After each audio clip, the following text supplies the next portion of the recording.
Princess Dido and the Prince of the Roses.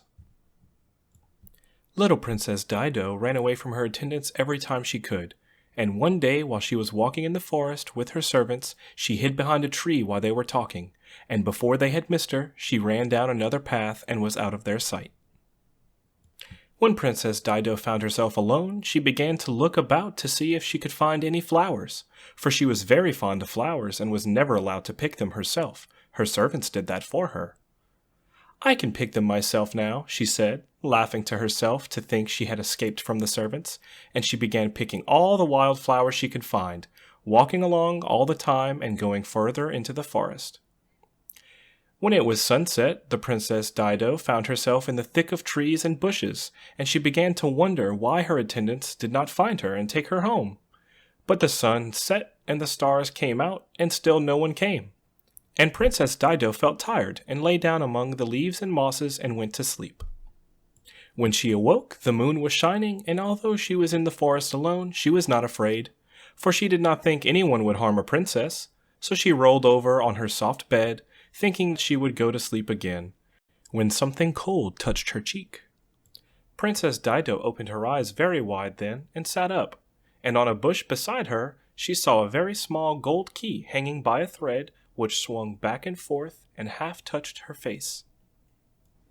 "I wonder what this cunning little key can fit," said the princess. "I do wish I knew. I am sure I should find something nice. I believe I will look about. I am not a bit sleepy, and the moon is as bright as day." Princess Dido hunted everywhere among the bushes and rocks, and nothing could she find, when, just as she had decided to go to sleep again, she saw something shining on a tree, and there was a tiny keyhole that the key just fitted.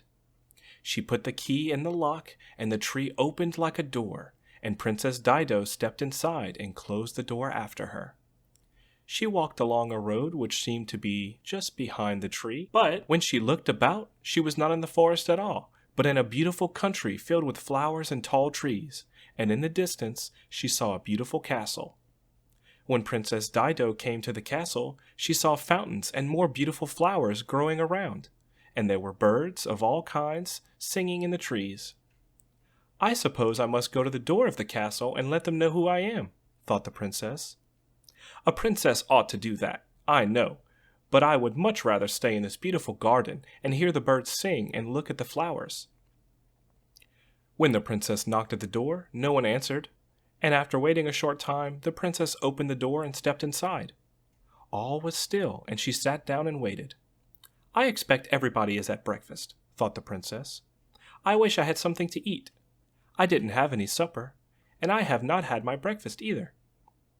"Yes, I am hungry and I want my breakfast," said Princess Dido, and, though she did not know it, she had spoken right out loud, and as she did so, a table appeared beside her with her breakfast on it and a bouquet of beautiful pink roses.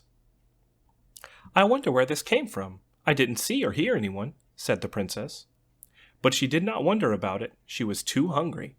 When she had finished, she walked along the hall, for, being a princess, she was in the habit of going where she liked, and, as she saw no one, she did the same here. But there was no room opening out of the hall she was in, so the princess went up the stairs, and here again she found herself in a large hall. But this was so beautiful she looked about her in wonder, for it was a much more beautiful place than her own castle.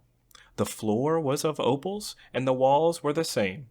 The sunlight shining through the windows made the most wonderful colors wherever it fell, and all around the place were white roses, making the air sweet with their fragrance. There was another flight of stairs, and up these the princess went. The stairs were of silver, and on the next floor the princess found herself in a hall of crystal with roses all around, beautiful pink roses, such as she had never before beheld.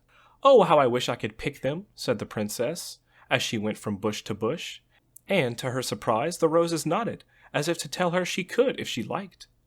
Princess Dido broke one from its stem, and then another, and as the roses still nodded she picked more until her arms were full. But there was another flight of stairs, and these were of gold, so the princess walked up these and found herself in another beautiful room, which was blue, the color of sapphires. And around this room grew red roses. But there was still another flight of stairs, and the princess did not stop long here, with her arms filled with the pink roses. She went up the last flight and found herself in a hall filled with red, pink, and white roses. But the walls were hung with soft gray silk, and the floor covered with velvet of the same color. "Oh, how beautiful! I wish I can live here among the roses," she said. "You can, my princess of the roses," said a voice, and from behind a curtain stepped a handsome prince, dressed in a suit of gray velvet with trimmings of silver and pink. He took from his head a hat with a long plume of pink, and bowed low before the Princess Dido, who had dropped her roses and stood blushing as pink as the roses she had dropped.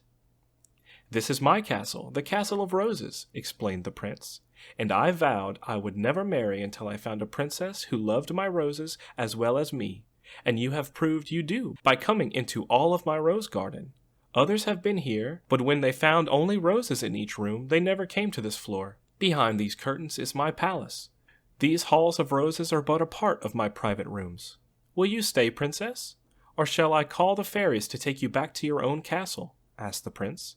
"You may call the fairies to take the news to my people that I will live in the Castle of Roses with the Prince of Roses," said Princess Dido. "But who hung the little gold key on the bush?" she asked the prince. "Oh, I asked the fairies to help me find a wife," said the prince. "They hung it there.